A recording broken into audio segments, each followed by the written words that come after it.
ये बाबा साहेब का संविधान कोई साधारण संविधान नहीं है।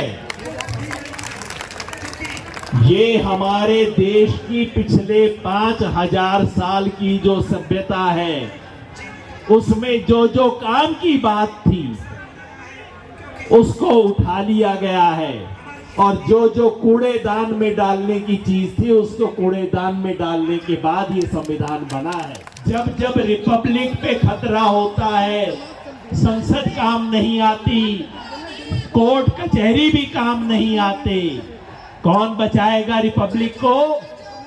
अंततः पब्लिक बचाएगी रिपब्लिक को। और आज वो पब्लिक यहाँ पे इकट्ठा है, आज वो पब्लिक 28 राज्यों से आई है।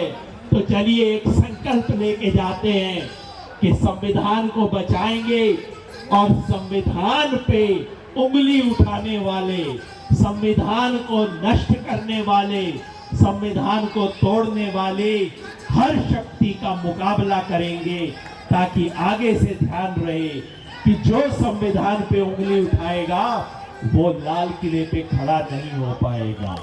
ये संकल्प लेके हम सब यहाँ आज जो कुछ भी हम संघर्ष कर रहे हैं, चाहे संगोल के विरुद्ध संघर्ष हो, शिक्षा के भगवाकरण के खिलाफ संघर्ष हो, चाहे जातिवार जनगणना का संघर्ष हो, ये जितने भी संघर्ष हैं ये तभी संभव है यदि संविधान बचा रहा तो। और ये लोग कहते हैं जाति व्यवस्था खत्म हो गई इस देश से।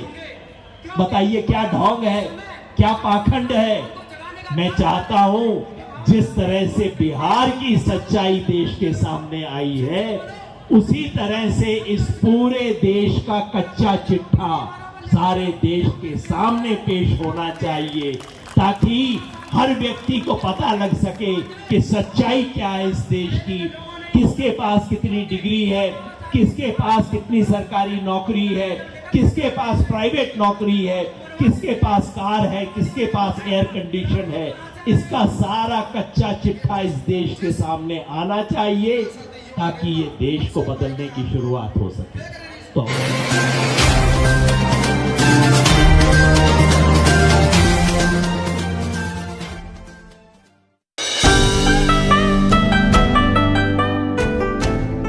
कोने कोने से आए, देश के 28 राज्यों से आए,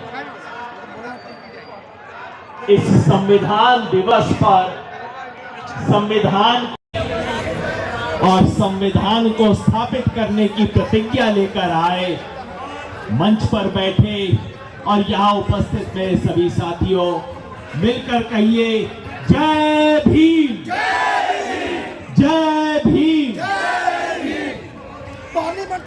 सबसे पहले तो मैं राष्ट्रीय बौद्ध महासभा और सामाजिक न्याय परिषद को बधाई देना चाहता हूं कि संविधान दिवस को आपने सड़क पे मनाया।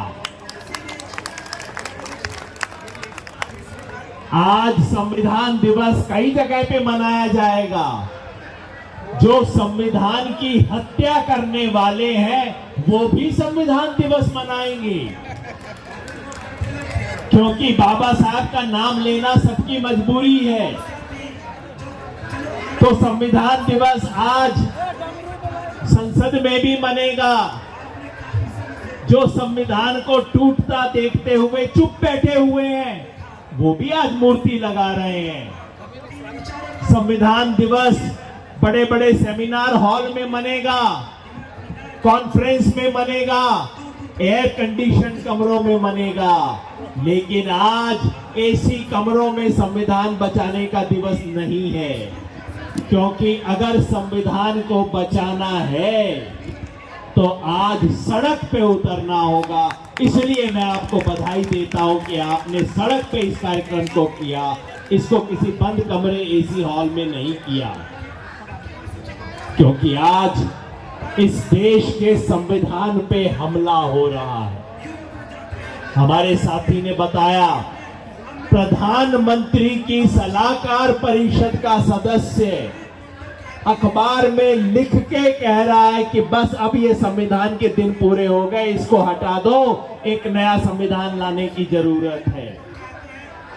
पहले सिर्फ कानाफूसी होती थी, पहले कोई छोटा आदमी बोला करता था, अब प्रधानमंत्री की सलाहकार परिषद के लोग लिख के बोल रहे हैं कि संविधान के दिन खत्म हो गए। अगर इसके बाद भी हम लोग नहीं चेतते तो कोई और अब हमारे घर के अंदर बताने हमें नहीं आएगा। आज संविधान पे खतरा है और उसे बचाना इस देश का सबसे बड़ा धर्म है। इससे बड़ा धर्म कोई नहीं है, इससे बड़ा ग्रंथ कोई नहीं है, इससे बड़ा पवित्र पुस्तक इस देश की कोई नहीं है जिसके ऊपर आज हमला हो रहा है। क्यों मैं कहता हूं पवित्र पुस्तक, क्यों मैं कहता हूं सबसे बड़ा संविधान? कोई कहेगा भाई संविधान तो सब देशों में होता है, डिक्टेटर भी संविधान रखते हैं, जहां राजशाही होती है वो लोग भी संविधान रखते हैं। क्या ऐसी नई बात है हमारे संविधान में? आज लंबी बात करने का समय नहीं है, लेकिन मैं इतना कह दूं, ये बाबा साहेब का संविधान कोई साधारण संविधान नहीं है। ये हमारे देश की पिछले 5000 साल की जो सभ्यता है, उसमें जो जो काम की बात थी उसको उठा लिया गया है, और जो जो कूड़ेदान में डालने की चीज थी उसको कूड़ेदान में डालने के बाद ये संविधान बना है। इस देश के सब 5000 साल की 3 सबसे बड़े मूल्य हैं, 3 सबसे बड़े सिद्धांत हैं जो हमारे संविधान की बुनियाद हैं। पहला है करुणा, जिससे निकली है समता। दूसरा है मैत्री, जिससे निकला है सेकुलरिज्म। और तीसरा है शील, जिससे निकला है लोकतंत्र। करुणा, मैत्री, शील, ये तीनों बुद्ध धर्म के सिद्धांत हैं, क्योंकि उसमें इस देश के पूरे विचारों का निचोड़ है। कहते हैं ना कपड़ा छान निचोड़, तो 5000 साल से इस देश में जो कुछ हुआ है उसको कपड़े से छान लिया, उसका कूड़ा कूड़ेदान में फेंक दिया, और जो काम की बात थी बाबा साहब ने निकाली और उसको इस देश की संविधान की प्रस्तावना में लिख दिया। इसलिए पवित्र है ये सिर्फ संविधान नहीं है, साधारण देशों का संविधान नहीं है, उससे ऊपर की बात है। ये एक पवित्र ग्रंथ है, ये इस देश की बुनियाद है, इस देश के भविष्य का आधार है। अगर संविधान गया तो जिस जमीन पे खड़े होके आज हम बोल रहे हैं वो चली जाएगी। मैं इस स्टेज पे खड़ा हुआ बोल रहा हूं, स्टेज टूट जाएगा तो क्या होगा?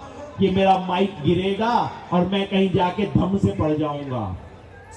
आज जो कुछ भी हम संघर्ष कर रहे हैं, चाहे संगोल के विरुद्ध संघर्ष हो, शिक्षा के भगवाकरण के खिलाफ संघर्ष हो, चाहे जातिवार जनगणना का संघर्ष हो, ये जितने भी संघर्ष हैं ये तभी संभव है यदि संविधान बचा रहा। तो संविधान गया तो ये संघर्ष करने की हमारी क्षमता समाप्त हो जाएगी।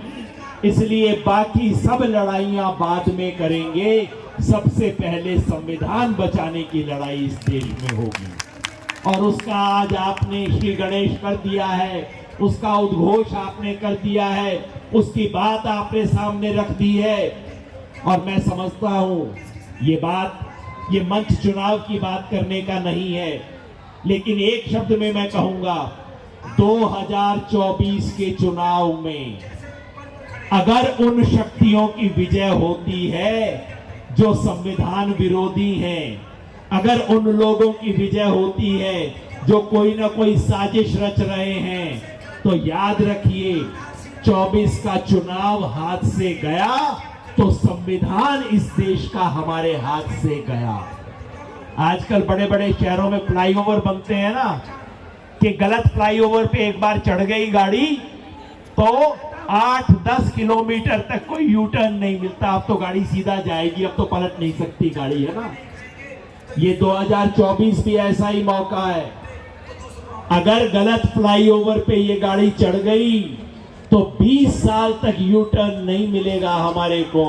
इसलिए संविधान बचाने की प्रतिज्ञा जिसके मन में है वो सब तैयार हो जाएं। बस एक आखिरी बात, कौन बचाएगा इस संविधान को? वो लोग नहीं बचाएंगे जो 5000 साल से कुर्सियों पे बैठे हुए हैं, क्योंकि उन्हें पता है कि अगर कोई नया संविधान आया तो उनकी कुर्सी और मजबूत हो जाएगी। वो लोग नहीं बचाएंगे। वो संविधान दिवस पे आयोजन करेंगे लेकिन संविधान नहीं बचाएंगे। संविधान बचाने का काम किसे करना है?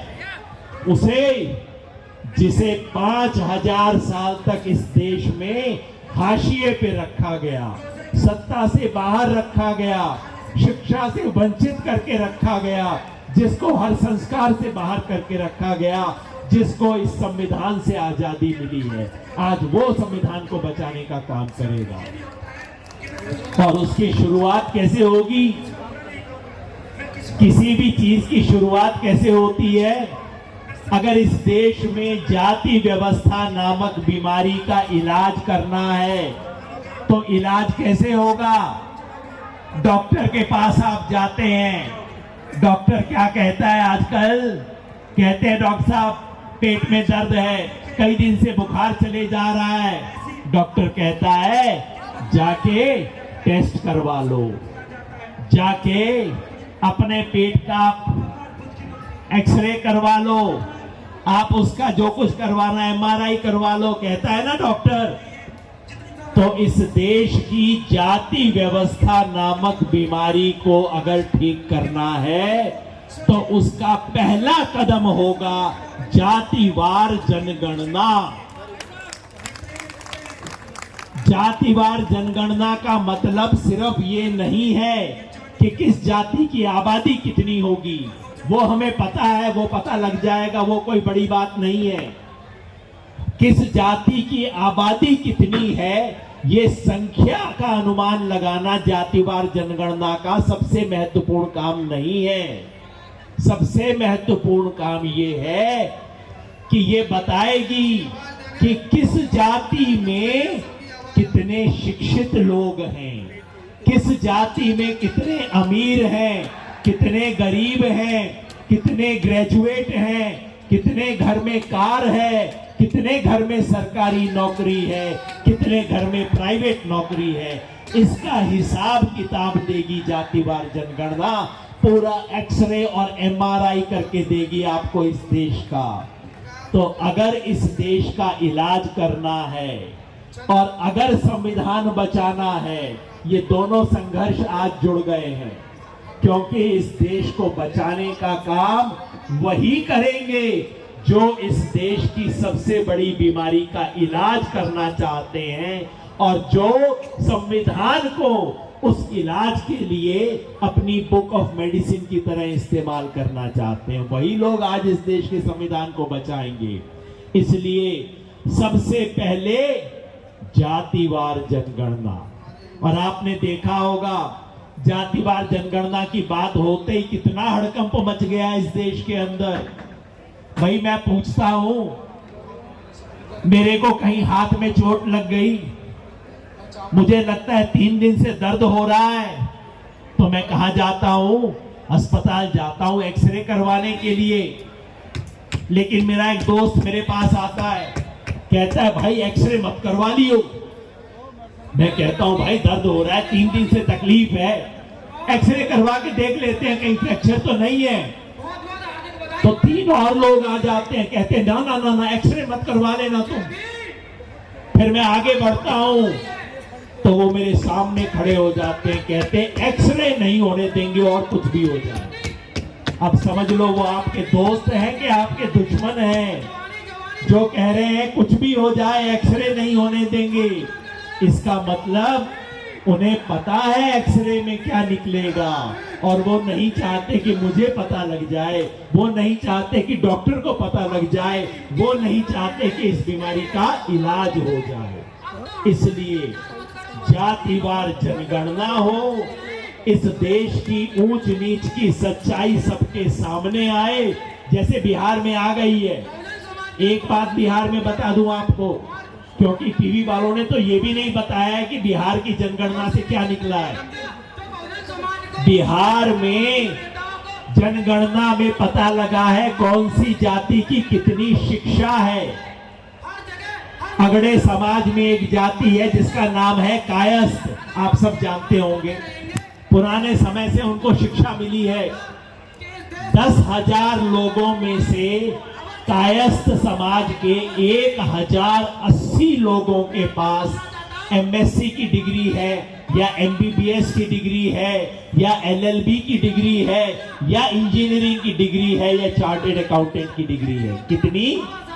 10,000 में से 1080 लोगों के पास। और बिहार में एक और जाति है जिसको बोलते हैं मुसहर। दलित समाज की सबसे दलित जाति है मुसहर। वहां कितने बच्चों के पास एमएससी की डिग्री है, एलएलबी की डिग्री है, इंजीनियरिंग डॉक्टरी की डिग्री है? 10,000 में से एक के पास है। वहां इधर 10,000 में से एक, उधर 10,000 में से 1080। और ये लोग कहते हैं जाति व्यवस्था खत्म हो गई इस देश से। बताइए क्या ढोंग है, क्या पाखंड है। मैं चाहता हूं जिस तरह से बिहार की सच्चाई देश के सामने आई है, उसी तरह से इस पूरे देश का कच्चा चिट्ठा सारे देश के सामने पेश होना चाहिए, ताकि हर व्यक्ति को पता लग सके कि सच्चाई क्या है इस देश की, किसके पास कितनी डिग्री है, किसके पास कितनी सरकारी नौकरी है, किसके पास प्राइवेट नौकरी है, किसके पास कार है, किसके पास एयर कंडीशन है। इसका सारा कच्चा चिट्ठा इस देश के सामने आना चाहिए, ताकि ये देश को बदलने की शुरुआत हो सके। तो और मैं बात नहीं कहूंगा, एक बार फिर आपको धन्यवाद दूंगा। देखिए, आज हमारे रिपब्लिक पे खतरा है। आज खतरा केवल लोकतंत्र पे नहीं है, गणतंत्र पे खतरा है, रिपब्लिक पे खतरा है। और दुनिया का इतिहास बताता है कि जब जब रिपब्लिक पे खतरा होता है, ऐसे में संसद कोई काम नहीं आती, क्योंकि संसद में ही तो खतरा शुरू होता है। वो तो डॉक्टर नहीं, वो तो बीमारी की तो जड़ वहां पे है। और अफसोस, जब जब रिपब्लिक पे खतरा होता है, तब न्यायपालिका भी बहुत काम नहीं आती। बहुत अच्छा है आज सुप्रीम कोर्ट में बाबा साहब की मूर्ति लगाई है उन्होंने, लेकिन उस मूर्ति से क्या सीखेंगे मुझे पता नहीं।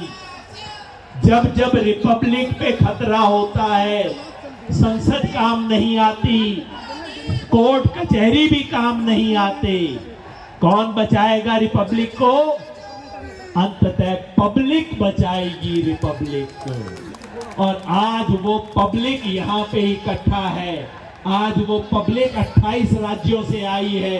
तो चलिए एक संकल्प लेके जाते हैं कि संविधान को बचाएंगे, और संविधान पे उंगली उठाने वाले, संविधान को नष्ट करने वाले, संविधान को तोड़ने वाले हर शक्ति का मुकाबला करेंगे, ताकि आगे से ध्यान रहे कि जो संविधान पे उंगली उठाएगा वो लाल किले पे खड़ा नहीं हो पाएगा।